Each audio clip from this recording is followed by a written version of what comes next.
Assalamu alaikum wa rahmatullahi wa barakatuh et soyez les bienvenus sur votre chaîne YouTube, la chaîne Miftah. Si c'est votre première fois ici sur notre chaîne, n'oubliez pas de vous abonner et de partager les vidéos et de les aimer aussi. Aujourd'hui, nous allons parler de la bourse offerte par le gouvernement turc, communément appelée Turquie Bourslere. La date de dépôt de dossier pour cette édition de l'année 2021 commence le 10 janvier 2021 et ça se termine le 20 février 2021. Donc, vous avez une période d'environ 40 jours pour déposer votre dossier. Aujourd'hui, dans cette vidéo, nous allons parler de cette bourse en détail, telles que les particularités de cette bourse, les conditions pour déposer votre dossier et les étapes pour déposer votre dossier. Tout d'abord, parlons des particularités de cette bourse. La première particularité de cette bourse, c'est qu'il n'y a pas de frais. Donc, il n'y a pas de frais de dépôt de dossier. Tout ce dont vous avez besoin, c'est votre ordinateur et la connexion Internet. La deuxième particularité de cette bourse est l'inscription gratuite à l'université. La troisième particularité est le logement gratuit. La particularité des logements ici en Turquie, c'est qu'ils vous offrent le petit déjeuner et le dîner. Une autre particularité, c'est que vous avez aussi l'assurance maladie. Donc, si jamais vous tombez malade et vous allez à l'hôpital, vous avez toujours des réductions puisque vous avez l'assurance santé. La bourse vous offre aussi un billet d'avion aller-retour. Donc, pour la première fois, quand vous allez venir en Turquie, ils vont vous acheter un billet d'avion. Après avoir fini vos études et vous allez rentrer dans votre pays, ils vont aussi vous acheter un billet d'avion. Et il y a beaucoup d'autres avantages tels que découvrir la Turquie et avoir des formations gratuites aussi. Maintenant, quelles sont les exigences ou les conditions pour pouvoir déposer son dossier pour la bourse? Si vous venez d'obtenir votre baccalauréat et que vous voulez déposer pour la licence ou la maîtrise, votre âge ne doit pas dépasser 21 ans. Si vous voulez faire le master ici, votre âge ne doit pas dépasser 30 ans. Et pour le doctorat, l'âge limite c'est 35 ans. Tous les étudiants et étudiantes sans exception doivent aussi étudier la langue turque pour une année. Les dépôts de dossiers se fait aussi uniquement par Internet. Donc vous ne pouvez pas envoyer votre dossier par courrier par exemple. Vous devez déposer votre dossier à travers le site officiel de la direction de la bourse. Maintenant, nous allons vous montrer le processus de dépôt de candidature. Tout d'abord, allez sur Google et tapez Turkey Scholarship. Maintenant, cliquez sur le lien du site. Et voilà le site officiel de la direction de la bourse turque. Ça, c'est leur site et tout se passe à travers ce site. Maintenant, cliquons sur le bouton orange en haut à droite. Et cela nous amènera vers la page de connexion. Si c'est votre première fois ici, vous devez tout d'abord vous faire enregistrer ici en cliquant sur le bouton Register. Et puis là, vous allez remplir les données nécessaires, telles que votre nom, votre nationalité, et ainsi de suite. Vous allez ensuite recevoir un mail avec un lien d'activation de votre compte. Vous allez activer votre compte et puis vous allez revenir sur la page de connexion une fois de plus. Notre collègue ici a déjà son compte, donc nous n'avons pas besoin de nous enregistrer une fois de plus. Donc nous allons repartir à la page de connexion une fois de plus et nous allons faire rentrer ces informations d'identification pour s'identifier et accéder au système. Après identification avec succès, ça c'est la première page qu'on va voir devant nous. C'est la page qui contient nos informations personnelles. Si c'est votre première fois ici, vous allez remarquer que les signes de coche en bleu sont des points d'exclamation en rouge. Ce qui veut dire que ce sont des informations qui doivent être remplies, qui ne sont pas encore remplies ici. Et par conséquent, on ne peut pas continuer l'application sans remplir ces informations en rouge. Pour notre collègue ici, nous avions rempli les informations en avance. C'est pourquoi vous voyez, c'est en bleu et c'est pas en rouge. Tout d'abord, changeons la langue. Donc, on va choisir la langue française ici. Et donc, comme ça, toutes les informations à partir de maintenant seront en français. Donc, vous n'aurez pas de difficulté à continuer le processus. Comme je l'ai dit auparavant, nous devons nous assurer de remplir toutes les informations nécessaires avant de procéder avec le processus d'application.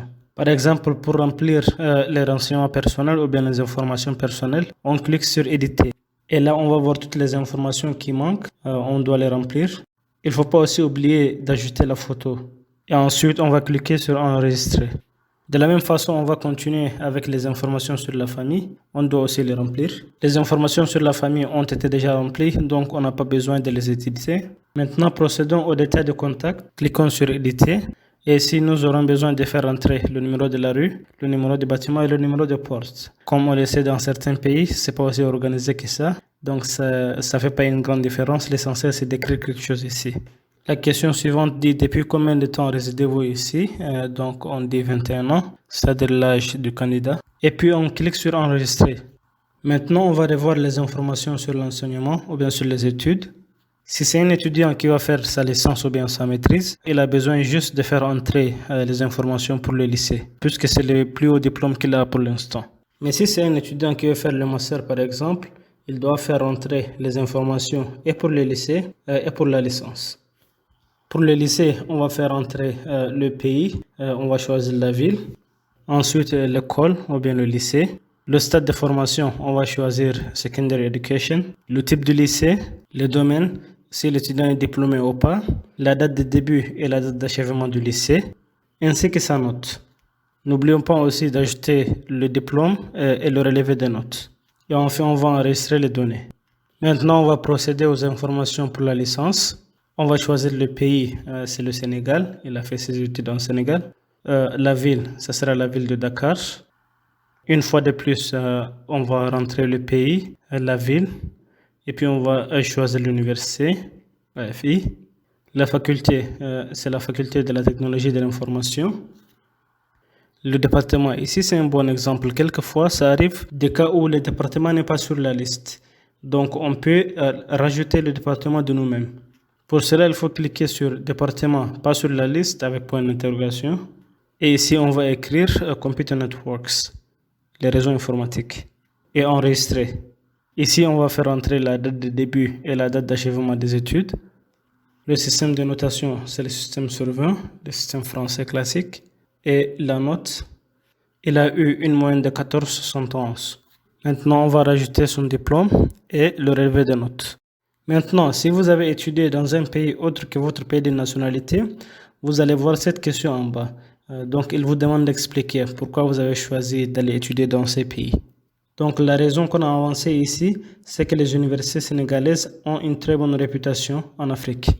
Vous pouvez écrire jusqu'à 250 lettres, mais nous on a écrit 125 et c'est suffisant. Et enfin, on va enregistrer les données. L'étape suivante, c'est l'information sur la langue. On va faire entrer la langue maternelle de l'étudiant. S'il connaît d'autres langues, on va les faire entrer aussi. Et puis, la connaissance en langue turque. Donc, l'étudiant ne connaît pas la langue turque. Expérience turque. Ici, c'est quelques questions par rapport à la Turquie. Si l'étudiant était en Turquie avant ou pas. Comment a-t-il entendu parler de cette bourse et ainsi de suite. Donc, ce sont des questions très faciles à répondre. Vous répondez et puis vous cliquez sur enregistrer. Ainsi, nous avons répondu à toutes les questions et nous avons rempli les informations de base. Et là, on va commencer le processus d'application. Cliquons sur la page d'accueil. Et le dépôt, en fait, ça se passe ici. Vu le diplôme de l'étudiant, il est qualifié pour présenter sa candidature pour le master. Il n'est pas qualifié pour la licence à cause de son âge. Il n'est pas aussi qualifié pour le doctorat puisqu'il n'y a pas d'informations sur le master. Maintenant, revenons sur le master et cliquons sur poser votre candidature. Ok, maintenant il y a un écran devant nous qui dit What did you do after graduation from high school? C'est-à-dire, qu'est-ce que vous avez fait après le lycée? Il s'avère qu'il y a un gap entre la licence et le baccalauréat. C'est comme si l'étudiant n'avait pas étudié pour environ une année. Donc, s'il y a un tel cas, vous allez voir cette question, mais ce n'est pas pour tout le monde. Si vous avez continué vos études directement après le baccalauréat, vous n'allez pas voir cette question. Donc, il y a quelques choix ici. Par exemple, j'ai travaillé ou bien j'ai commencé la formation à un niveau supérieur. Je n'ai rien fait. J'ai suivi un cours. Nous allons choisir j'ai suivi un cours. Et puis en explication, nous allons dire école coranique. La réponse ici sûrement ne sera pas la même pour tout le monde. Ensuite, on revient sur poser votre candidature.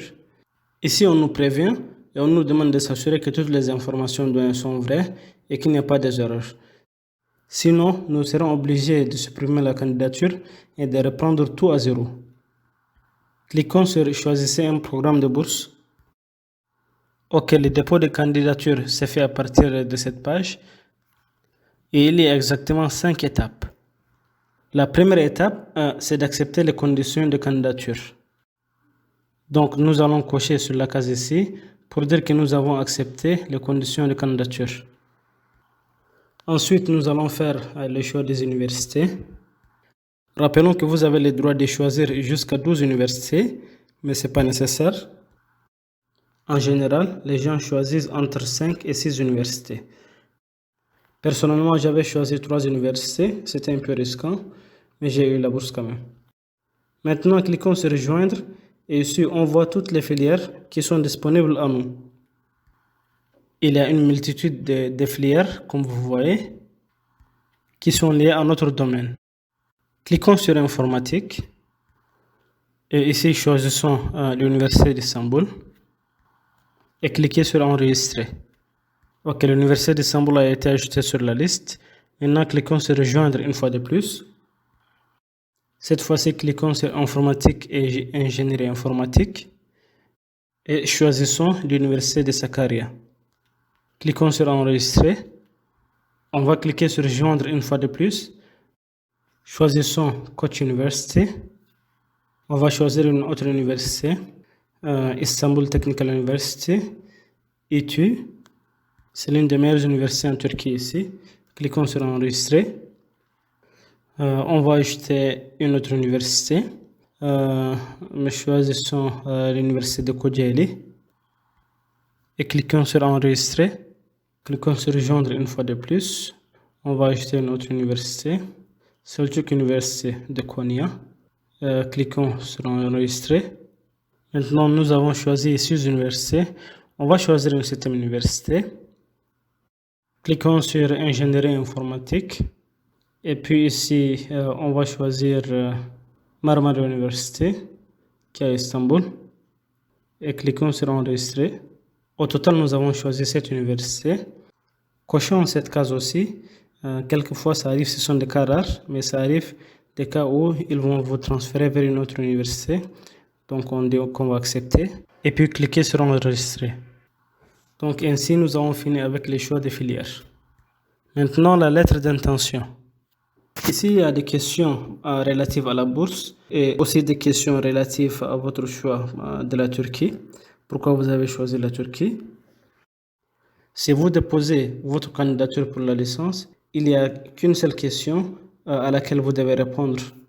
Mais pour les étudiants de master et du doctorat, c'est beaucoup plus détaillé.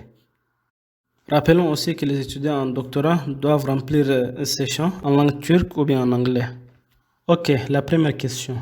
Elle fait référence à l'expérience académique et sociale de l'étudiant. Les raisons de choisir la Turquie, pourquoi vous avez choisi la Turquie et quels sont vos plans pour le futur. Nous avions préparé la réponse en avance, donc nous allons juste copier et coller ici. Si vous êtes un étudiant de la licence, c'est tout. Vous n'allez même pas voir les autres questions, c'est la seule question à laquelle vous devez répondre. Mais maintenant, vu que notre collègue va déposer sa candidature pour le master, il y a encore d'autres questions. Il y a exactement cette question. Ce sont des questions qui sont relatives aux recherches que l'étudiant pense faire ici pour sa mémoire. Ceci étant, notons que ces informations ne sont pas finales. Ça ne veut pas dire que si vous remplissez ici, par exemple, vous choisissez un thème quelconque, vous serez obligé de travailler sur ce thème après. Vous pouvez changer ça après. L'objectif ici, c'est juste de voir est-ce que cette personne est qualifiée, est-ce qu'elle peut faire une recherche académique ou pas, est-ce qu'elle peut publier un article académique ou pas. C'est ça l'objectif principal. Donc tout d'abord le sujet de travail, là c'est juste donner une idée du travail que vous allez faire ou bien des recherches que vous allez faire. Ensuite le titre de la mémoire. La troisième question c'est l'analyse du problème. Comme on le sait, quand on écrit une mémoire, on essaie toujours de résoudre un problème quelconque. Donc tout d'abord il faut analyser le problème. Donc quel problème vous essayez de résoudre ici? Quatrièmement, quelle est la méthode de recherche que vous allez utiliser pour vos recherches, et puis la structure générale de l'étude, c'est-à-dire par exemple en chapitre 1, qu'est-ce que vous allez faire, par exemple une introduction générale, chapitre 2, peut-être on peut dire méthodologie de recherche, et ainsi de suite. Donc juste une structure générale, les grands titres de votre recherche. Une fois de plus, rappelons que ça c'est juste un exemple, ils veulent juste savoir est-ce que cet étudiant est qualifié, est-ce qu'il pourra faire une recherche académique ou pas. Donc ce n'est pas forcément que vous allez faire des recherches sur ce domaine ou bien sur ces sujets exactement. Ça peut changer dans l'avenir. Contribution académique de l'étude. Donc à quoi ça va contribuer cette étude que vous allez faire? Recherche de sources. Quelles sont les sources que vous allez utiliser? Comme vous le savez, pour une mémoire, il y a toujours des ressources ou bien des références qu'on doit utiliser. Donc, quelles sont ces références? Juste donner une idée. Et la dernière case ici, si vous avez quelque chose dont vous voulez ajouter, vous pouvez l'ajouter ici. Ou bien si vous voulez expliquer quelque chose de plus, vous pouvez le faire ici. Sinon, vous pouvez écrire juste rien à commenter ou bien rien à signaler. N'oublions pas d'enregistrer toutes les informations. Ok, maintenant on va choisir le lien d'entretien. Le pays, on va choisir le Sénégal, puisque le candidat est là-bas. Et la ville, bien sûr, on va choisir Dakar. N'oublions pas d'enregistrer les données comme toujours. Ok, maintenant les détails de la référence ou bien la lettre de recommandation. Comme vous le savez, vous devez avoir une lettre de recommandation. Vous pouvez par exemple demander à un de vos professeurs de vous écrire une lettre. Vous pouvez aussi demander à votre directeur de mémoire par exemple. L'essentiel c'est d'avoir une lettre de recommandation. Donc on va faire entrer ces informations ici. Son nom, prénom, son numéro de téléphone, son email, l'organisme dans lequel il travaille et puis sa position. Et n'oublions pas aussi d'attacher la lettre de référence. Et on va cocher sur ces informations sont relatives à ma référence académique. Et enregistrons les données. Donc voilà, nous avons fini. Et enfin, nous allons voir le résumé de la candidature. Le résumé de toutes les informations que nous avons fait entrer ici. Nous allons ensuite cocher la case et cliquer sur Terminer. Ainsi, nous avons complété le dépôt de candidature de l'étudiant. Il ne reste qu'à prier et lui souhaiter bonne chance. Merci de suivre cette vidéo et nous vous souhaitons beaucoup de courage et beaucoup de chance à tout le monde. Merci beaucoup et à la prochaine.